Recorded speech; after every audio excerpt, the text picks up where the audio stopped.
Hey guys, this is Cities in Motion 2. I bought it for 20 bucks. I played it for 20 hours, so it paid for itself. I bought Cities in Motion 1 for 20 bucks. I played it for like 60 hours, so it way more than paid for itself, and it was great. The company that makes it is awesome. I love Paradox. I love especially the Europa Universalis simulation game. Strategy game. Deep strategy world map, kind of like Rome Total War without the real-time battles kind of thing.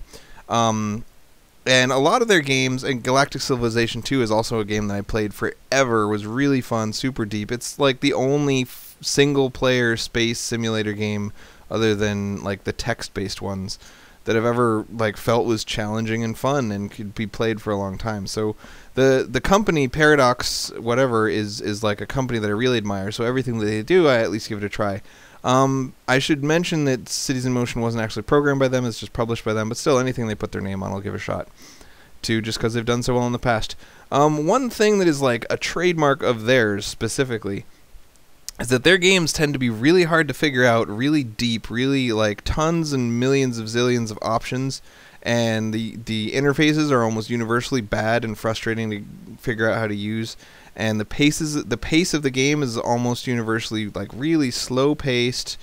A lot of like pause and resume style play, a lot of like reading stuff and thinking about stuff kind of play. So it's like absolutely the opposite of SimCity. So people have made a big stink because the two games were released somewhat close to each other about how SimCity is a worse version of Cities in Motion 2, or like how if you wanted a city simulator and you're disappointed with how SimCity worked out, you should give Cities in Motion 2 a shot. And I mean, I'd agree that you should give it a shot, but I would caution you that the target audience for SimCity is completely different than the target audience for Cities in Motion 2. Cities in Motion 2 is a simulation, while SimCity is like an arcade game. So if you could compare, for example, whatever the heck the name of that flying game was that I loved so much. Anyway, take a flying game where you're having dogfights with people all the time and flying planes around and competing for objectives and playing on capture the flag maps versus, you know, deathmatch maps and all sorts of fun things that have to do with flying planes. And compare that to a flight simulator where the whole purpose of the game is to learn what 800 different buttons do and be able to take off, look out the window, and then land. And there are no other objectives in the whole game. That's the difference between SimCity and Cities in Motion 2. Both games are valid. Lots of people like both games, but the same people tend not to like both games. You're either somebody who wants to play a fun arcade game, or you're somebody who wants to spend 300 hours learning how to fly an actual F-14 or whatever. They're very different things. So in Cities in Motion, you can, the same as with SimCity, you can just try to make a city bigger and bigger and get a higher and higher population just by laying new roads, and the city will dynamically grow into those roads, and then adding public transportation to alleviate traffic wherever you find traffic. You can play it that way, and I would say in that respect, it is a better city simulator by far than SimCity, but that's because SimCity dumbed itself down intentionally to make the game more fun and more accessible to more people, whereas Cities in Motion is like hardcore. It's complicated to figure out, and then even once you know everything about it, it's still very time-consuming and tedious to play. It's not trying to make things super quick and easy to do. It's trying to make things super in-depth and realistic and accurate, and, you know, like that all the things that simulator games pride themselves on.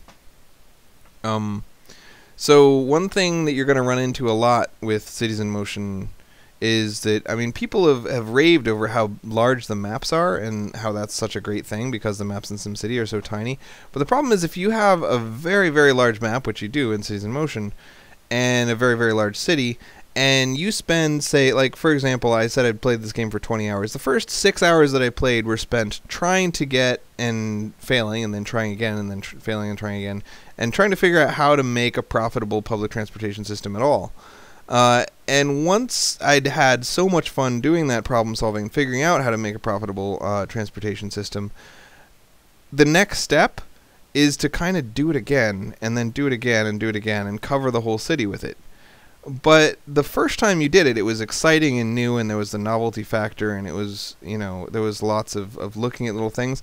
But the second time you do it, it takes a really long time, even though you kind of know what you want now. You can't just go duplicate what you did immediately. You have to duplicate what you did over 8 minutes or 10 minutes. And then you not only have to duplicate it once, but probably 20 times to fill up the whole map. And especially, like, once you have a whole map filled with public transportation lines, you end up having, like, 85 lines. And you can't remember what line number 17 was.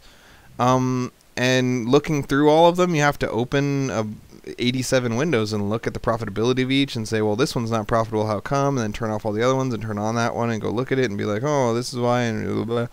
And it just kind of becomes overwhelmingly complicated and tedious and whatever. So anyway, in conclusion, if you like Cities in Motion 1, you'll love the hell